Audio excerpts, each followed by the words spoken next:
at strategic advantage.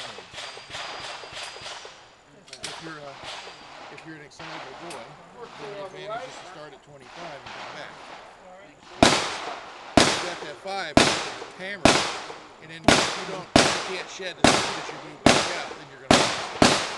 And unlike what you've been shooting, accuracy is more important here than just blazing speed.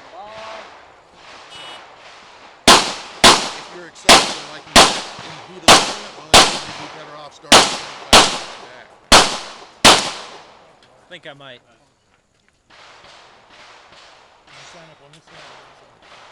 I think he stuck me on this side. At least I hope he did. Stand by. None of them are really fast, but this one's better than that.